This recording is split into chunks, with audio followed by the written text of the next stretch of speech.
Buenos días, tengan estimados maestrantes. Les saluda con el gusto de siempre la doctora María Catalina Domínguez Nájera y es un placer para su servidora, a nombre de la Universidad José Vasconcelos, darles la más cordial de las bienvenidas a este inicio de nuestra segunda sesión virtual de la materia que lleva por nombre Filosofía de la Educación y Teoría del Conocimiento. Por ello, pido por favor a todos los que se están agregando a nuestra sala me puedan informar si me ven y si me escuchan de manera correcta para que luego entonces podamos dar inicio con la disertación de los temas inherentes al día de hoy. Sean bienvenidos todos. ¿Alguien me pudiera decir, por favor, o escribir en el chat si existe una correcta cobertura para que podamos iniciar? Sí la escucho, maestra, bien. Perfecto, muchísimas gracias. Bueno, vamos a dar continuidad con los temas que veníamos desarrollando. Buenos días, ¿todo bien, maestra? Muchísimas gracias.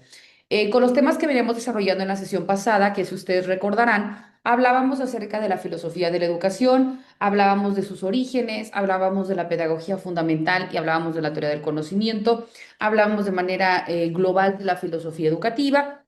Y en esta ocasión vamos a dar continuidad con estos temas, pero ahora retomando propiamente lo que es la axiología educativa, la teleología y los avances dentro de la filosofía de la educación en la época antigua, moderna y contemporánea, tomando en consideración, claro está, cada uno de los precursores que en un momento dado incidieron en base a sus obras, a su ideología y demás, y que luego entonces también generaron un impacto en el proceso educativo. Y para ello iniciamos específicamente con la axiología. ¿Por qué?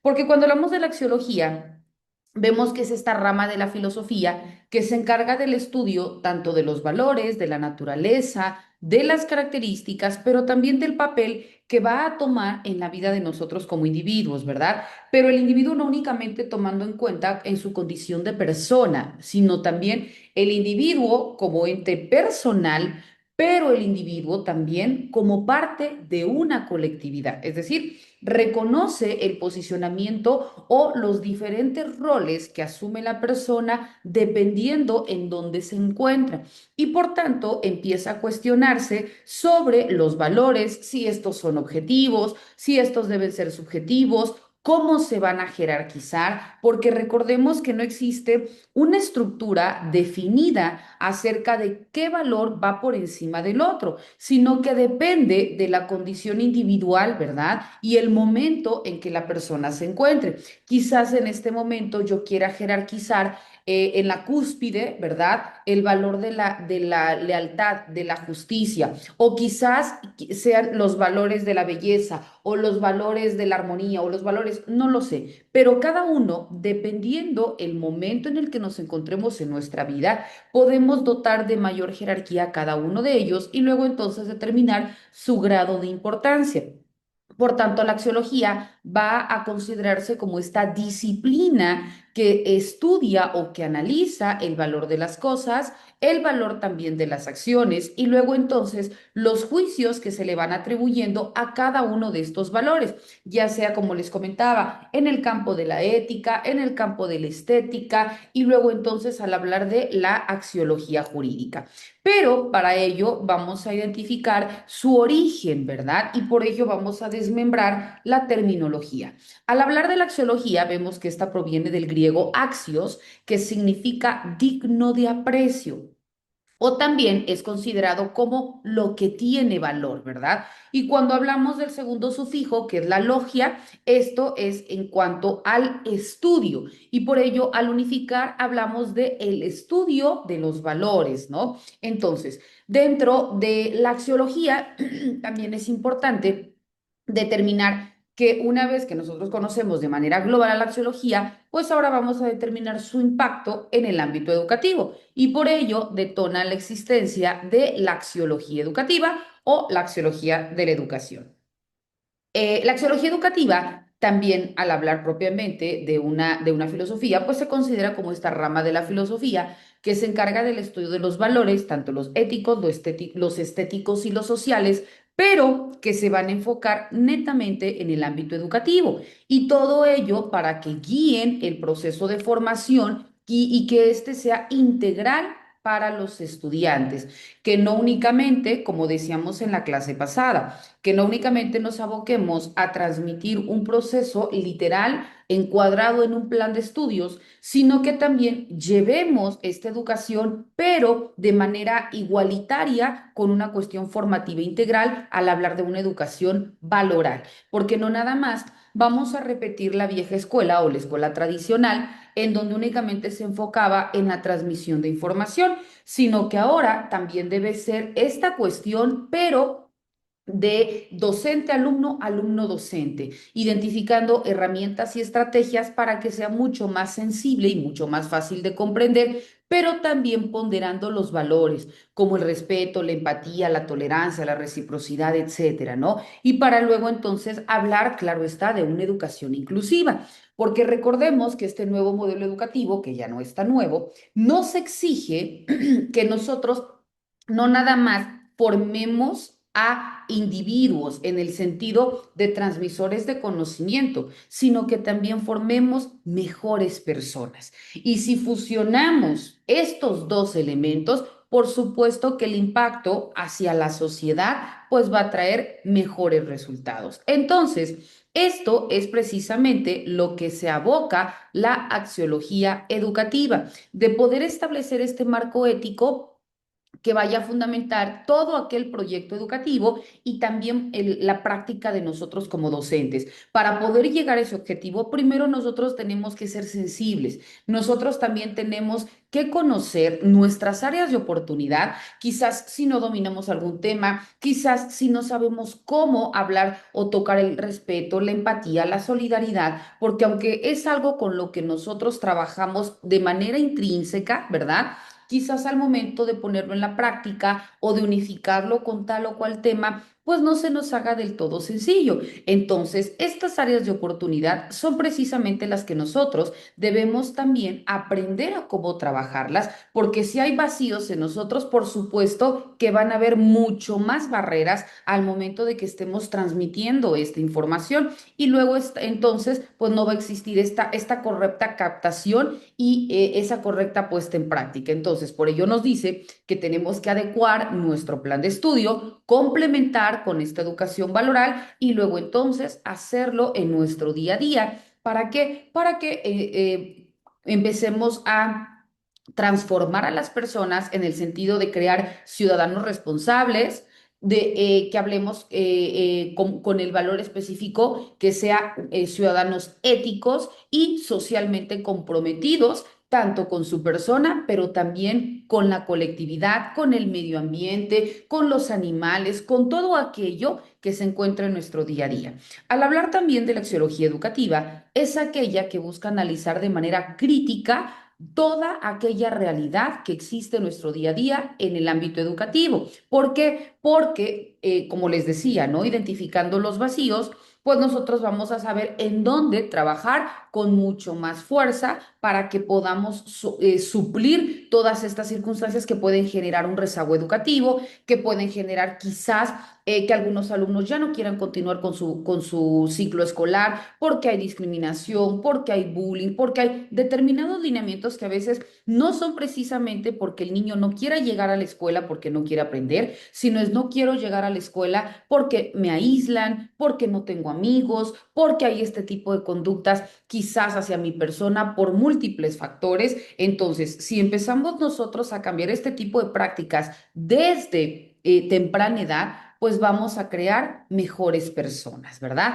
Entonces, eso es lo que también nos indica al hablar de una axiología educativa. Esta crítica a la realidad educativa, en donde, repito, se identifiquen todos aquellos valores que son importantes para que se genere una convivencia y luego entonces fomentar que exista un desarrollo dentro de este sistema valoral. Y al hablar también de la axiología educativa, son tres elementos que se deben de tomar en cuenta. ¿Cuáles son estos? Primero, tenemos que hablar específicamente del estudio de los valores. Luego entonces tenemos que reconocer que existe un marco ético y por último que nos va a llevar a una formación integral. El primero de estos elementos que nos dice el estudio de los valores, ¿por qué? Porque la axiología educativa, al ser esta disciplina que se enfoca en comprender la naturaleza de los valores, pues obviamente se centrará su objeto de estudio en determinar o primero detectar las valoraciones, los juicios que se derivan de estos valores, cómo poder incidir dependiendo del nivel educativo en el que estemos y luego entonces cómo poder también determinar cómo me afecta o cómo en un momento dado también, si yo me situara en el posicionamiento de la otra persona, cómo también quiero que me trate, ¿no? Reconocer la importancia de este valor, pero desde el momento en que es mío y cómo yo lo transmito de manera positiva o de manera negativa. Y también citarme dentro de estos dos supuestos para que yo también identifique o sea empático a lo que las demás personas están sintiendo, ¿no? Y en base a ello continuar reforzando si es o incide en una cuestión positiva o quizás identificar cómo poder cambiar para que nos lleve a este punto opuesto. Ahora, cuando hablamos dentro del marco ético, se dice también que es otro elemento dentro de la axiología educativa. ¿Por qué? Porque nos va a proporcionar toda aquella fundamentación ética y moral, porque una cosa, hablamos a veces o se piensa que la ética y la moral es lo mismo, y no. Si bien es cierto, se complementan, pero recordemos que la moral es todo aquello intrínseco a tu condición de persona, pero que tú lo tienes desde el nacimiento, ¿verdad? Y lo ético es la puesta en práctica de ello, ¿verdad? Puede ser en un ámbito profesional, etcétera, pero que no nada más es lo que para mí, sino que también tomo en cuenta lo demás. Entonces, este marco ético, repito, nos va a otorgar esta fundamentación ética y moral para la educación y se van a integrar determinados principios como el respeto, como la tolerancia, como la responsabilidad social, entre otros, pero que apuntan o abanderan estos tres primarios porque son aquellos que se consideran como la base del resto de los valores. Por consiguiente, vemos que el tercer elemento es lograr una formación integral. Al hablar de una formación integral, se indica que la axiología educativa no nada más, como hace rato les decía, busca que exista esta correcta transmisión de información enfocada en un plan de estudios, sino que también exista este desarrollo dentro de la personalidad del individuo o del estudiante a través de una estructura, pero valoral, ¿verdad? Repito, a la par de la cuestión formativa. Aquí no estamos confiriendo mayor importancia a una o a la otra. Las dos son igual de importantes y por ello las dos se tienen que trabajar en el mismo sentido para que incidan de manera puntual en el proceso de desarrollo del estudiante. Ahora, dentro de la axiología educativa vemos que también esta persigue funciones dentro de su praxis, como por ejemplo, vamos a ver que nos guía, como ya hemos dicho, dentro de la práctica pedagógica, porque primeramente nos hace mejores docentes, empáticos, ¿verdad? Solidarios, a mí como docente frente a grupo, pero también a mí como docente en relación a mi comportamiento, a mi conducta con el resto de mis compañeros, ¿verdad? Porque a veces estoy transmitiendo el respeto o quiero transmitir el respeto, la solidaridad, la empatía, pero a veces estamos peleados o generamos algún conflicto dentro de nuestro mismo equipo de trabajo, ¿no? Entonces, recordemos que el ejemplo, si bien es cierto, perdón, la educación, si bien es cierto, se transmite, pero no nada más a través de de una cuestión literal o teórica, sino también el ejemplo es el que de mayor medida pues impacta, ¿no? En nuestra colectividad. Entonces, ¿cómo me dirijo o cómo conduzco mi vida en razón a mi persona, en razón a mi trabajo, en razón con mis compañeros de trabajo o en razón a mi equipo, en este caso docente-alumno? Y eso también, por supuesto, que tiene que ir en el mismo sentido. Otro de los elementos de importancia es que también promueve la convivencia, porque al ser personas mucho más sensibles conmigo misma y con el medio ambiente, pues obviamente vamos a generar también una armonía, ¿no? Un respeto, una mayor comunicación, confianza, asertividad y vamos a otorgar todas estas herramientas que nos faciliten la interacción entre toda una comunidad educativa.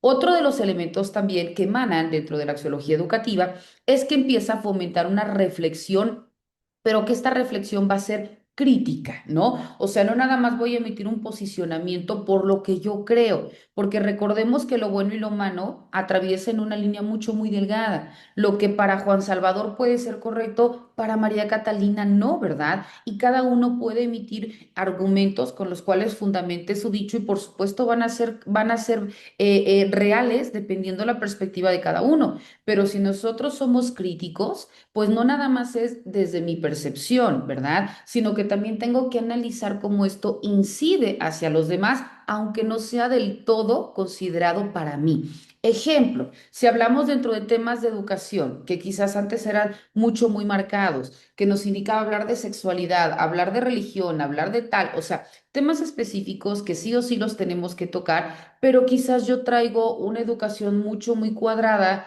bueno, tomando en cuenta muchos elementos y considero que no son adecuados para tal grado o hacia esta población. Pero recordemos que no es lo que yo pienso, sino es primero mi obligatoriedad como docente, ¿verdad? Que por ello tengo que encuadrarme dentro de lo que marca el plan de estudios y sí o sí lo tengo que transmitir.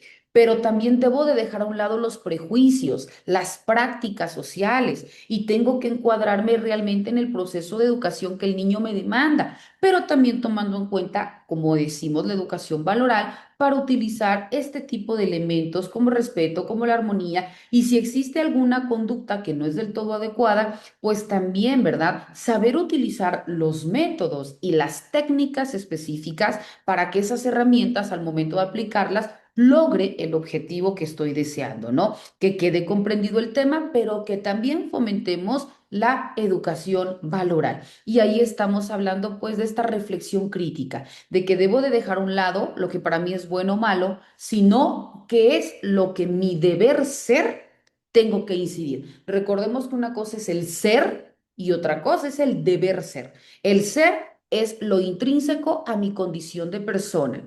El deber ser es dejar a un lado lo que para mí es bueno o malo y ser objetivo en lo que debo transmitir y cómo lo tengo que hacer, ¿verdad? Sin traspasar o sin imponer apreciaciones, apasionamientos, posicionamientos, etcétera, ¿no? Debo de dejar a un lado mi percepción y ser netamente objetivo en lo que tengo que transmitir, acorde al grado académico en donde voy a impactar, ¿verdad? Dependiendo del nivel educativo, pues tengo que utilizar las herramientas, el vocabulario, etcétera, pero por supuesto que la información correcta que el tema amerita. Otro de los elementos que también marca o se enfoca dentro de la axiología educativa es que contribuye al desarrollo moral. ¿Por qué? Porque facilita en un momento dado el juicio moral en los estudiantes. ¿Por qué? Porque les das las herramientas para que puedan discernir entre lo bueno y lo malo, para que tú puedas seleccionar, ¿verdad? Los valores dependiendo cómo en este momento se encuentran. Yo no voy a decir, vamos a ponderar, se me ocurre, la igualdad cuando quizás ahorita esté viendo que este alumno tiene o está atravesando por una situación complicada afectiva, ¿no? Hay problemas en casa, hay una desintegración familiar, qué sé yo. Entonces, por supuesto que no va a ponderar en la cúspide este valor. Para él, vamos a trabajar en esto, en el amor, en la comprensión, en la tolerancia, etcétera, ¿no? Que su estado de necesidad requiere. Y eso no significa que él o que la otra persona esté bien o mal. Simplemente, repito, cada uno de nosotros está atravesando en su día a día diferentes tipos de circunstancias y por ello la escala de valores es relativa. Ahora, otro de los puntos que también se habla dentro de la axiología educativa, al ser, vuelvo al punto de inicio, la disciplina que se encarga del estudio de los valores desde el punto de vista pedagógico, va a tomar en cuenta también diferentes tipos de contextos o diferentes tipos de caracteres, como puede ser la cuestión ética, la cuestión social, la cuestión cultural, la cuestión estética, para que luego entonces revista la importancia. Cuando nosotros también hablamos dentro del elemento de la filosofía educativa, vemos que también desprende otro muy importante que es la teleología. Al hablar de la teleología de manera genérica, nos indica que es aquella que se enfoca en el estudio de las causas finales, ¿no? Cuando hablamos de las causas finales, estamos haciendo referencia a que debemos de tener la idea de que las cosas existen, pero por un propósito o por un fin en particular, ¿no? Nosotros estudiamos, pero con un objetivo, ¿no? Si bien es cierto, tiene que ir en suma obteniéndose estos conocimientos, pero para que el día de mañana, durante todo tu proceso formativo, tengas las herramientas que te permitan desarrollarte en el ámbito que tú quieras, ¿no? Y que puedas subsistir, que puedas ser independiente, ¿verdad? Hablamos de una autonomía, hablamos de tener una mejor condición de vida, pero también hablamos de que lo que tú hagas incide o tenga un impacto positivo a la colectividad. Entonces, ahí estamos citando a la teleología, que se aboca en el estudio de las causas finales al momento de concebir que las cosas existen, repito, con un fin o con un propósito específico. Y por ello, su funcionamiento y su desarrollo están enfocados o redireccionados hacia otra meta. Ahorita, al momento que les indiqué, dentro de una definición, llamémosle así, de la teleología y poniendo este supuesto de la educación, vemos que también ahí está mucho, muy marcada la educación valoral. Porque no nada más me dice, ¿para qué estudias? Ah, para que tengas estos elementos, para el día de mañana, si vas a ejercer como médico, como abogado, como docente, como lo que tú quieras. Por supuesto que tiene que aplicarse el conocimiento que tú has ido obteniendo a lo largo de los años. Pero si al momento que tú estás ya en el ejercicio profesional, te diriges con tintes personales, pues quizás si hablamos de la abogacía, ¿no? El factor que te mueva es el monetario. Quizás no persigas el fin último del derecho, que es aplicar el derecho a causas justas, resarcir un daño, evitar que se continúen cometiendo prácticas ilícitas o quien incurre en una infracción a la ley, pues tenga una sentencia. Si te mueve el dinero, vemos que no va a tener el impacto que la sociedad requiere o amerita, ¿no? Y así yo te puedo decir de todas las profesiones. Entonces, aquí vemos que no nada más es perseguir el fin último, que es la transmisión del conocimiento mediante la práctica para que exista el beneficio que el ejercicio profesional amerita, docentes, bueno, que formes de manera correcta a tus alumnos, abogados, que luches por las causas justas, médicos, pues que confieras esta protección a la salud o esta medicación, este tratamiento o lo que el estado de necesidad emanado del derecho humano a la salud requiera, sino que también todo ello sea lo correcto. Es decir, que yo sé que este medicamento es el que va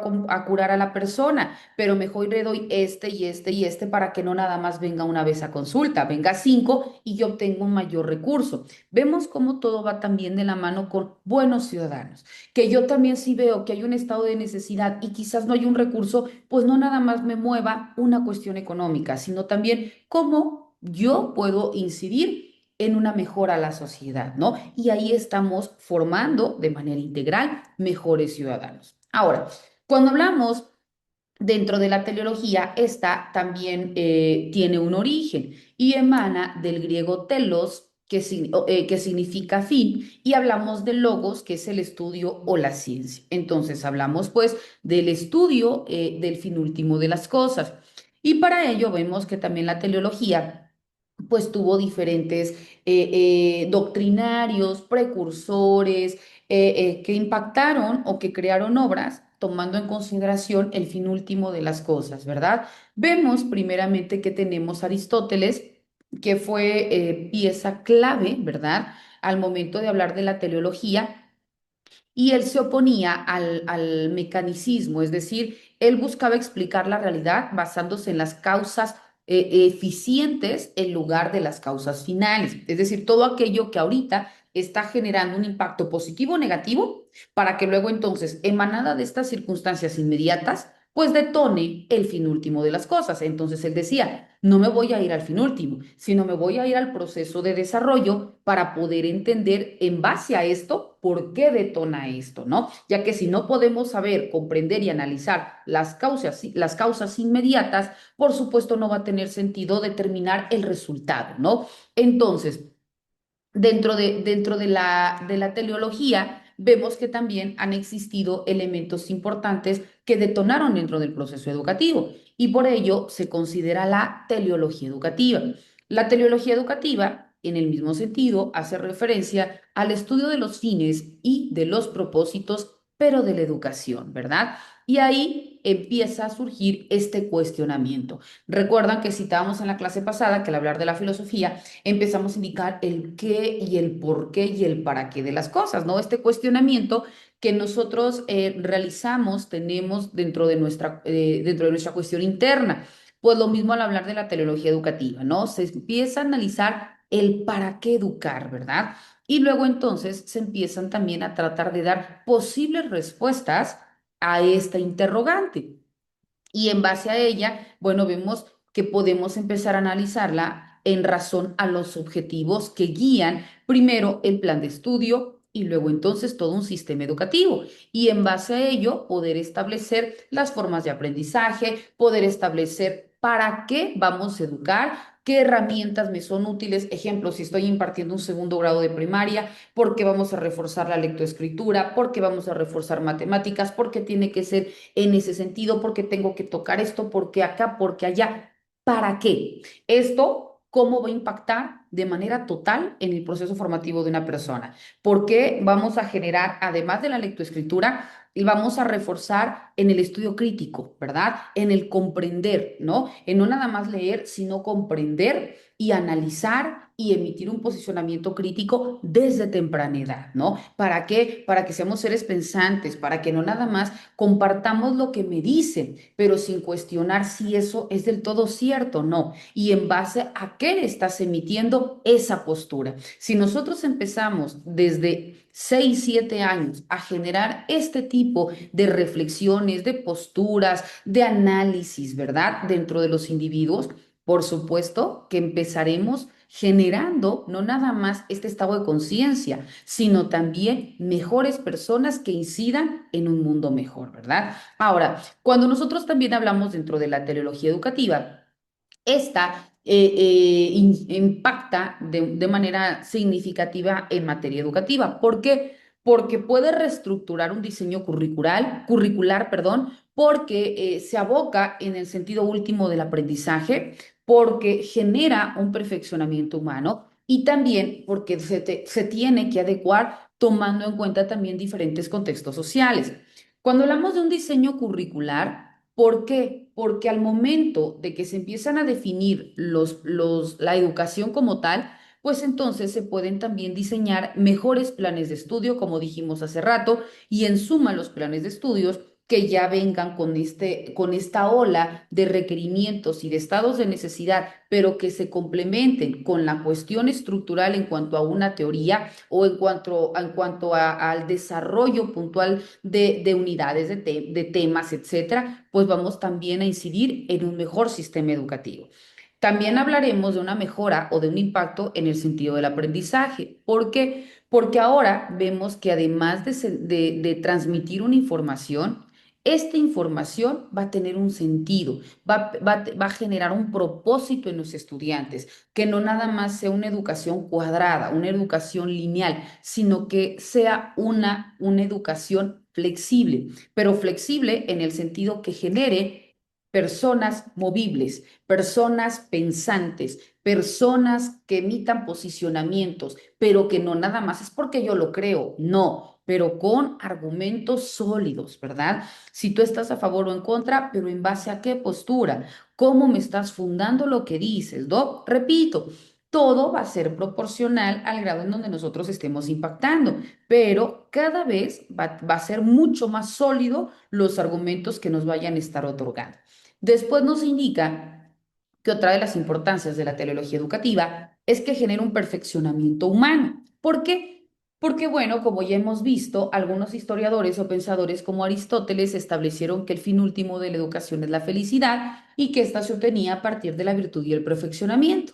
Entonces, al ser o al perseguir el perfeccionamiento humano, pues obviamente se busca la excelencia, ¿no? Que esto es, excelencia, pues es muy susceptible a que pueda tener diferentes connotaciones, porque, por ejemplo, la perfección yo la puedo entender como el hecho de que lo que tú haces lo hagas bien y que tenga un resultado positivo para la colectividad. Para muchos podemos entender ese ente como una perfección. Para muchos lo manejan mucho muy cuadrado como no dar margen de error. Sí y no, dependiendo de hacia dónde tú lo quieras posicionar. Pero si tú le ves desde la cuestión positiva, es que siempre, como docentes, en este caso, ustedes están estudiando una maestría porque están buscando una excelencia, porque el conocimiento lo traen, ¿verdad? De licenciatura, pero ahora buscan perfeccionar ese conocimiento, buscan tener mejores herramientas y que todo esto, por supuesto, además de que genere un acrecentamiento cultural, una mejora formativa, que exista también este amplio mundo del saber, que sin lugar a dudas es cambiante, pero que todo esto genere una mayor cultura dentro de un mismo objetivo, como en este caso, en el área que ustedes persiguen, pero también, ¿no? Al hablar de manera general, porque todo esto te va a dar más herramientas y te va a dar mejores elementos, empleando métodos, empleando técnicas, empleando teorías y que al momento que tú las transmitas, pues logres una mejora en tus alumnos, ¿no? No nada más es una mejora hacia ti, sino a todos con los que de mayor o menor medida, pues vas a trabajar.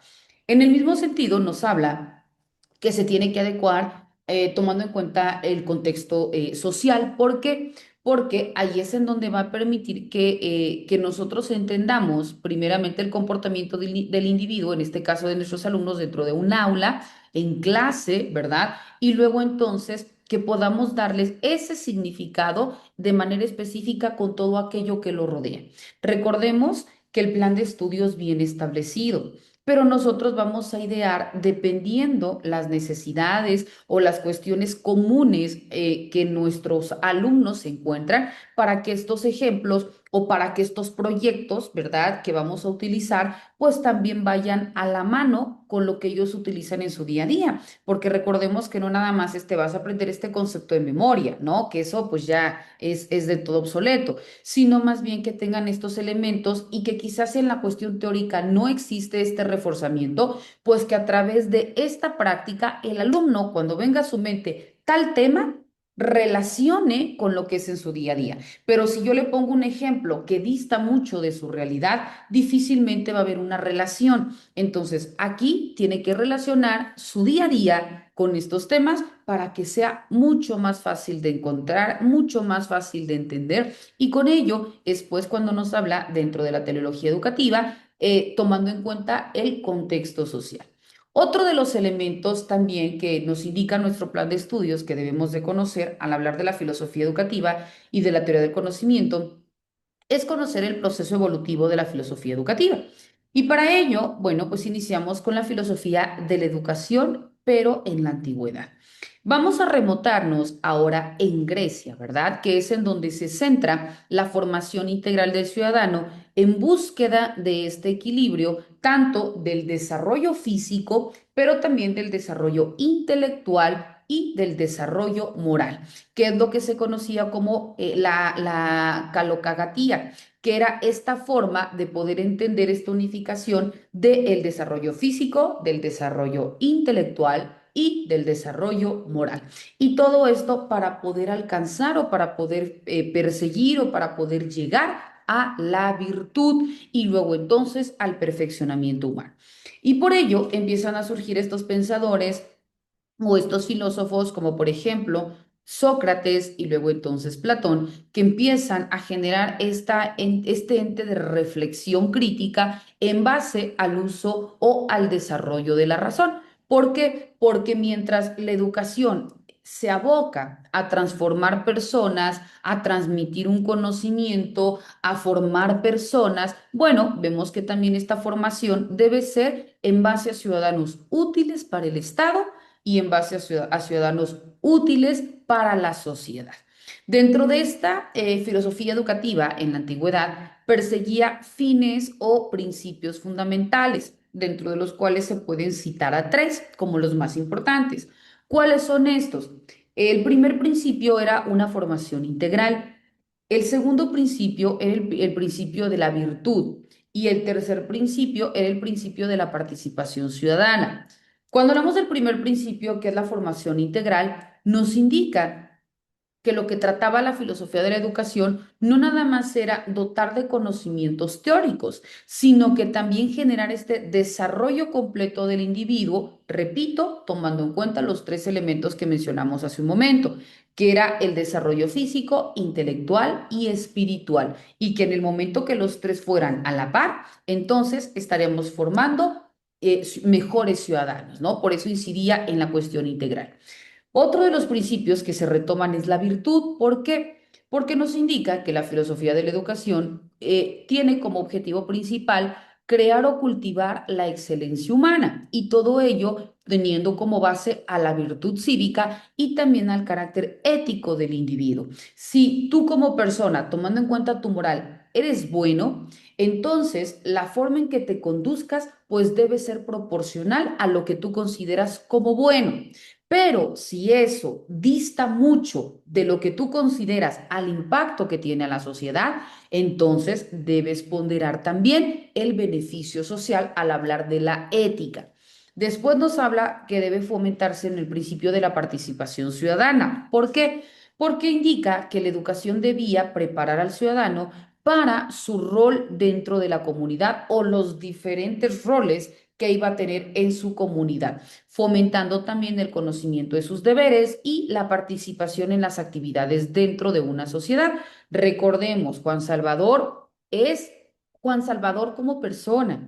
Desconozco si sea Juan Salvador como papá o Juan Salvador como hijo, sí, pero puede ser también Juan Salvador como docente, Juan Salvador como representante de tal, Juan Salvador como, se me ocurre, como integrante de un equipo de fútbol, o sea, va a tener diferentes tipos de roles una misma persona, pero que en todo, en donde él tenga una actividad o un impacto, pues sea en beneficio tanto personal como de manera global, ¿no? Como una participación ciudadana. Ahora bien, dentro también de la filosofía educativa, en la antigüedad les decía que existieron tres precursores importantes, que fue Sócrates, Platón y Aristóteles, en ese sentido.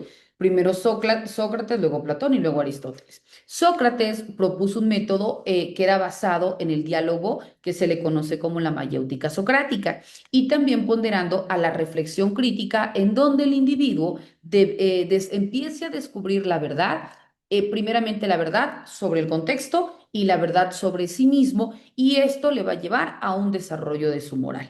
Después encontramos a Platón. Platón fue discípulo de Sócrates y es el que fundó la academia y propuso una educación idealista para que en base a ella pudiera alcanzar el conocimiento de las ideas universales, pero todo ello a través de una introspección y también a través de un razonamiento dialéctico. Por consiguiente, se encuentra Aristóteles. Aristóteles estableció, creó, sentó a través de su obra las bases específicas para el estudio de la educación humana y se enfocó mediante el desarrollo de la razón y la formación del carácter. Posteriormente, vemos que también dentro de la filosofía, ahora ya particularizando en cada uno de estos filósofos, vamos a retomar la filosofía de la antigüedad, pero tomando en cuenta a la participación o intervención de Platón. La filosofía de Platón en materia educativa, como comentamos, se basa en la búsqueda y la justicia, pero tomando en cuenta como un proceso de formación integral que empezaba a guiar, ¿verdad? O a llevar hacia un camino el conocimiento. Sin embargo, todo ello era a través de la dialéctica y a través de las matemáticas. Y todo ello era con el fin de poder crear gobernantes y filósofos justos, pero también para que existiera una sociedad mucho más equitativa. Se enfocó en establecer la importancia de un sistema educativo público y estatal, y su estructura la dividía en etapas progresivas que combinaban la gimnasia y la música para lograr la formación del carácter y también para el cuerpo, ¿verdad? Para que todos estos elementos pues tuvieran un tipo de participación o tuvieran un tipo de desarrollo, no nada más en cuanto a una estructura, sino también en cuanto al individuo y su persona. Y todo ello iba a ser seguido de estudios científicos y filosóficos para los futuros líderes de la polis, ¿no? Para formar a los futuros gobernantes y generar mejor sociedad. Dentro de los principios fundamentales de la filosofía educativa de Platón, se establecieron tres supuestos. ¿Cuáles fueron? Primero, la educación como un acceso hacia el mundo de las ideas. Segundo, la educación integral del cuerpo y del alma. Y tercero, la formación para el Estado. Cuando hablamos del primer supuesto, que nos habla de la educación como acceso al mundo de las ideas, vemos que Platón reconocía al conocimiento, pero como un proceso de descubrimiento. Y cuando se enfocaba en la educación, nos decía que era la vía para poder orientar el alma hacia la verdad, hacia el bien y hacia la justicia. Y luego entonces, si seguimos el fin del alma con el objetivo que persigue el conocimiento, por supuesto, íbamos también a generar un mejor resultado. Después nos habla de la educación integral del cuerpo y del alma. Acá nos indica que la formación debería ser completa y que por tanto debía incluir la gimnasia, como hemos dicho, para el cuerpo y la música en sentido amplio para el espíritu. Y de igual manera para incidir en una formación artística, y ello nos iba a llevar a también empezar a moldear el carácter de las personas. Después reconocía que todo esto era importante para generar una formación para el Estado. ¿Por qué? Porque consideraba Platón que la educación debía estar al servicio de la polis y por ello buscaba crear ciudadanos justos y que fueran equitativos. Y una vez que lograban estas dos virtudes, pues se iban a encontrar en aptitud para poder desempeñar diferentes funciones que las clases sociales les demandaran, ¿verdad? Y en base a ello, pues tener un mejor impacto en lo que les encomendaran, pero que tuviera un impacto positivo. Dentro de la estructura del sistema educativo de Platón, nos dice que él creaba o tenía la idea de crear un sistema educativo a largo plazo, el cual se iba a dividir en varias etapas, que eran cuatro. ¿Cuáles fueron? Primero la fase inicial, que era la que se daba en la infancia. Después la educación de los guardianes. Después la educación superior, que era para futuros filósofos o reyes. Y por último, la filosofía y la dialéctica. Cuando él reconocía la primera etapa, que era en la infancia, nos decía que se debería comenzar con juegos, con fábulas y con cuentos que inculcaran valores y que también generaran unos modelos de conducta y que de igual manera se combinara con la gimnasia y la música. En la segunda etapa era la educación de los guardianes. ¿Por qué? Porque esta educación debería ser enfocada para formar a los futuros guerreros y eran quienes deberían estudiar música, gimnasia y todos aquellos aspectos relacionados con la defensa de la ciudadanía. Dentro de la tercera etapa se abocaba a una educación superior, pero que era dirigida a futuros filósofos y reyes. ¿Por qué? Porque una vez de que hubiesen cumplido con las dos primeras, que era la formación básica, entonces los estudiantes más dotados podrían acceder a estudios mucho más complejos, como por ejemplo las matemáticas. Y dentro de las matemáticas iban a conocer la aritmética y la geometría y también como materia adicional, pues se encontraba la astronomía. Dentro del cuarto y último nivel o etapa se encontraba la filosofía y la dialéctica. Y aquí nos dice que dentro de esta etapa los estudiantes que superaban estos tres inicios o estas tres etapas dedicaban años al estudio de la filosofía y de la dialéctica para que luego entonces al comprender a cabalidad cada uno de estas dos, de estos dos elementos o materias específicas, pues alcanzaban el conocimiento puro de las formas y de la idea del bien. Entonces, vemos cómo este era el sistema educativo ideal para Platón, tomando en cuenta estas cuatro fases o estas cuatro etapas, ¿verdad? Ahora, el impacto que tenía esta filosofía educativa de Platón en el Estado tenía dos vías. ¿Cuál? Primero, establecer una educación pública y obligatoria y segundo, la selección de las clases sociales.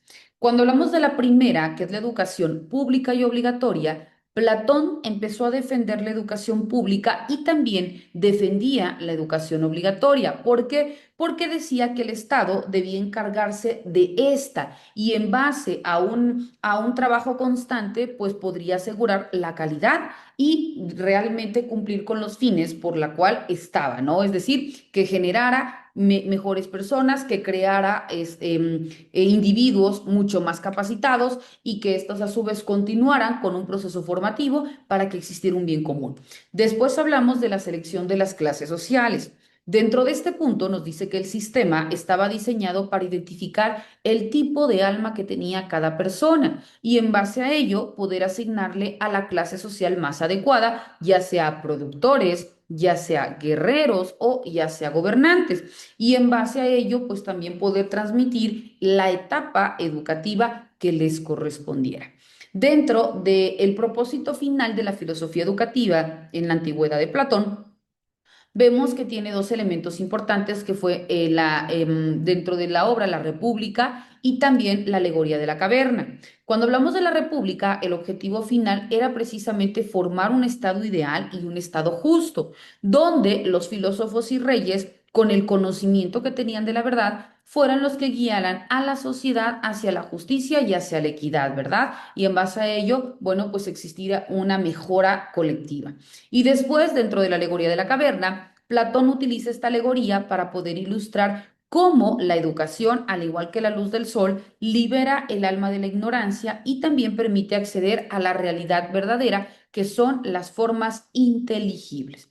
Otro de los puntos importantes que se dan dentro de la característica del pensamiento platónico en el sistema educativo era el idealismo y el perenalismo, era la búsqueda de la verdad y el bien, era la formación del carácter y ciudadanos virtuosos, era que presentaba un énfasis en el razonamiento dialéctico, era que generaba un estudio progresivo y jerárquico, también moldeaba el papel del educador, fungía como fundamento en las teorías de las ideas, generaba un impacto en la educación al servicio del Estado, también impactaba de una manera integral, ¿verdad? Y sirvió como influencia en la formación moderna. Ahora, nos vamos con la filosofía de la educación en la antigüedad, pero desde la consideración y el impacto mediante su precursor que fue Aristóteles. Aristóteles se enfocaba también en formar ciudadanos virtuosos mediante un sistema de educación que abarcara diversas etapas, al igual que Sócrates. Pero ahora desde la infancia hasta la edad adulta. Y esta educación buscaba un desarrollo integral del individuo, inculcando virtudes morales, inculcando conocimientos prácticos, promoviendo la educación física y también generando el desarrollo del pensamiento crítico a través de la lectura, de la escritura, de las artes y de la participación activa dentro de una sociedad. Y luego entonces, al momento de realizar todos estos elementos, pues obviamente estaríamos hablando de mejores personas con conocimientos, pero también con valores. Dentro del propósito de la educación que planteaba Aristóteles era enfocarse en dos elementos. Primero, formar ciudadanos virtuosos y segundo, generar un desarrollo integral. Al momento de hablar de formar ciudadanos virtuosos, Aristóteles nos decía que su objetivo principal era la formación de individuos que contribuyeran de manera positiva a la polis, ¿verdad? Y luego entonces alcanzaran el florecimiento de la humanidad, el mejor beneficio o despertar lo mejor de cada persona y en suma iba a ser una mejor colectividad. Al hablar del segundo elemento, que era un desarrollo integral, se decía, según Aristóteles, que la educación debería ser holística y que por tanto debería abarcar la existencia moral, pero también el conocimiento teórico y de igual manera las habilidades prácticas para que pudieran aplicarse en la vida cotidiana. Dentro de la etapa de la educación o el sistema educativo que planteaba Aristóteles, también los dividía en cuatro fases o etapas, pero ahora ya los posicionaba a través de edades. La primera era desde los 0 hasta los 5 años. La segunda era de 5 a 7 años. La tercera era de 7 años en adelante y la cuarta era una educación liberal. Cuando hablamos de la primera, que era de los 0 a los 5 años, se realizaba o se consideraba un entrenamiento a través del juego, evitando juegos vulgares o afeminados, así tal cual se les llamaba. Cuando hablamos de los 5 a los 7 años, los niños se convertían en espectadores de lecciones que iban a recibir más adelante. A partir de los 7 años en adelante, ingresaban a la escuela pública para poder aprender lectura, escritura, dibujo y también disciplinas artísticas como la poesía y la música. Y dentro de la educación liberal, que era aquella que comprendía más allá de los 21 años. La educación continuaba en liceos, en donde se profundizaba en materias como las matemáticas, como la lógica, la filosofía, la física y también la biología. Dentro de los posicionamientos de Aristóteles, pues también fueron muy marcados porque perseguían una educación pública y estatal, tenían un enfoque práctico y teórico, determinaban como un elemento vital la importancia del juego y de la observación, se abocaba como uno de sus elementos en la educación moral, generaba la importancia de la pregunta. ¿Por qué? Porque consideraba que la pregunta bien planteada era mucho más valiosa que una respuesta inteligente, es decir, todo aquello que podía ser cuestionable, por supuesto que iba a generar mucho más certeza en ampliar un conocimiento y que fomentaba de esa manera la curiosidad. Y por consiguiente, se dice que fue un maestro y estudiante de peripatéticos porque su método de enseñanza incluía caminar y conversar con los estudiantes, y por ello se dice que se dio origen a la escuela peripatética. Después hablamos que dentro de las características principales en el pensamiento aristotélico en el ámbito educativo, es porque marcó, como hemos dicho, el enfoque teleológico, que era enfocado con un fin para luego entonces formar individuos virtuosos y también formar individuos sabios. Y ahí su importancia radica en establecer una complementación entre la práctica y la experiencia como, repito, complemento a la teoría. Y luego entonces generar un desarrollo integral del individuo mediante tres elementos, que era el cuerpo, que era la mente y que era el carácter, y por consiguiente también tomando en cuenta la necesidad de una educación pública y común para toda la comunidad para generar un bien colectivo. Dentro de sus principales características en el posicionamiento aristotélico, se dice que es la teleología y la finalidad de la educación. De igual manera, la formación de hábitos y la formación de virtudes. Por consiguiente, enfatizaba en la ética y en el carácter, radicaba en la importancia de la experiencia y la teoría, generaba un desarrollo integral, que era el que se le conoce como el desarrollo holístico, estaba enfocada en una educación pública y en una educación común, generaba también un impacto en el rol del juego desde la infancia y generaba también un pensamiento empírico y lógico. De igual manera, vemos que otro de los rasgos importantes que se manejan es la filosofía educativa en la época moderna y en la época contemporánea. Vemos que en la época moderna la filosofía educativa se centró primeramente en el individuo y en la experiencia, y tomando en cuenta estos elementos era a través de una visualización y que genera una corriente como el racionalismo, el empirismo y el progresismo, ¿verdad? Que buscan una enseñanza mucho más activa y que toda esta fuera enfocada en el desarrollo de las personas. Todo esto debería tomar en consideración a través de la diversidad cultural, a través del impacto que se iba a tener mediante una responsabilidad social, que ponderara en todo momento el aprendizaje, ¿verdad? Y que todo ello fuera de manera inclusiva, pero que posicionara en todo momento el bien del estudiante para luego entonces poder alcanzar estos fines. Dentro de la filosofía en la época moderna se siguieron tres elementos importantes. ¿Cuáles son? Se enfatizó en la razón y en el individuo, se generó el romanticismo y el progresismo, y se habló de una dialéctica tradicional.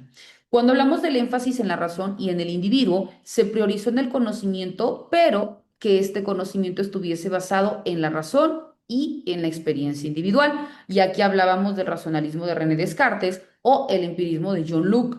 Después encontramos el romanticismo y el progresismo, y es cuando empiezan ya las ideas de Juan Jacobo Rousseau, ¿verdad? Cuando nos habla de una educación natural y que se tenía que potenciar los intereses del niño y evitar una disciplina estricta en donde se abocara a una sociedad más libre, a la demanda que el niño tenía, que nos adecuáramos en base a la necesidad y al progreso evolutivo del niño, y que el ente no fuese el plan, sino el ente fuese el niño y su forma en que obtiene un conocimiento. Por ello hablamos de una educación libre. Repito, según la ideología de Juan Jacobo Rousseau.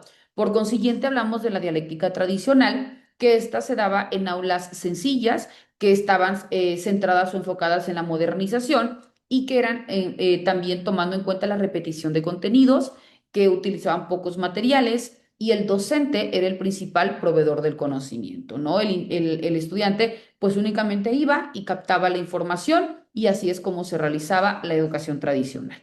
Dentro de la filosofía educativa, ahora en la época contemporánea, generaba un pensamiento crítico y con un énfasis en la tecnología, generaba también o genera una diversidad de interculturalidad, se habla de una ética y una responsabilidad social, se habla también de una pedagogía del encuentro y tiene como ente importante generar la reivindicación del individuo, pero desde el ente como alumno.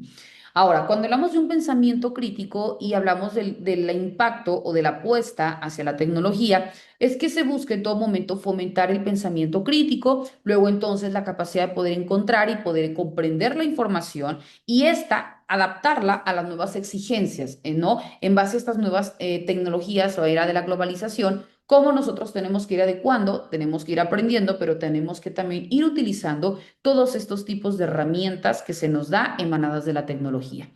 Otro de los puntos es la diversidad y la interculturalidad, porque se habla de la diversidad cultural y se promueve la inclusión desde diferentes aristas, ¿verdad? Buscando que exista un aprendizaje respetuoso, equitativo, justo, proporcional, que se ponderen los valores, ¿verdad? Entonces, aquí hablamos de esta cuestión de interculturalidad y de diversidad porque la educación, en sencillo, es un derecho humano universal. Y en ese sentido, todos tenemos esa igualdad de acceso a este. Y es una obligatoria del Estado garantizarlo. Ahora, hablamos de una ética y de una responsabilidad. ¿Por qué? Porque se aboca a la formación de individuos éticos, solidarios y que estén comprometidos en un bien común para que luego entonces exista esta mejora y que estemos en una constante de participación activa, respetuosa, pero también responsable. Otro de los elementos es fomentar una pedagogía del encuentro. ¿Por qué?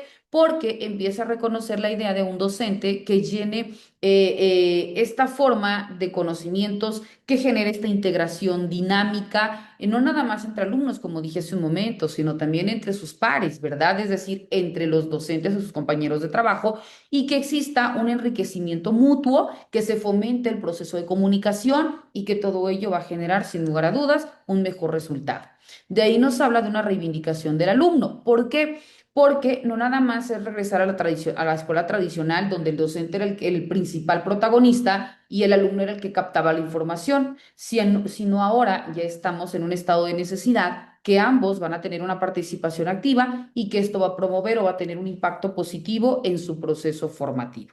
Bueno, mis estimados maestros, me indica la plataforma que hemos culminado nuestra sesión del día de hoy.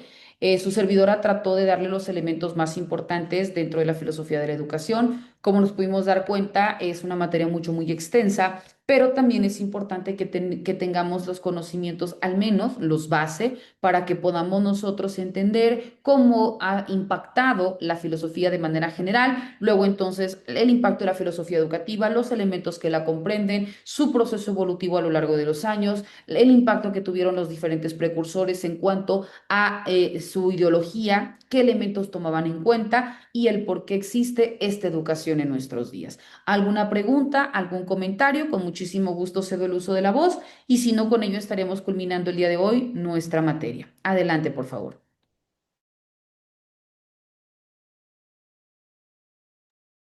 ¿No? Perfecto. Bueno, mis queridos maestrantes, ha sido un placer haber coincidido con cada uno de ustedes. Recordando que esta sesión, todo muy claro, maestra. Muchísimas gracias, Juan Salvador. Te puse de ejemplo. Gracias. Les decía que esta sesión virtual ha sido grabada para que en el momento que me la compartan, con mucho gusto se las impacto en plataforma y quienes así lo deseen puedan de nueva cuenta validar el contenido. De igual manera, recordar que una vez de que culminemos, si así lo desean, pueden ingresar al apartado de plataforma y emitir su segundo comentario para que en base a ello ya hayan dado por cumplido su apartado correspondiente al foro y tengan ese 10%. Ahora, de igual manera, recordar que hasta tienen el sábado 27 de septiembre como fecha límite para quienes aún no me hayan adjuntado sus ligas en la plataforma en razón a sus actividades, lo realicen y con ello estén cumpliendo con los lineamientos que se requieren para poder acreditar la materia. Una pregunta, ¿puedo comentar aún la clase pasada? Sí, claro.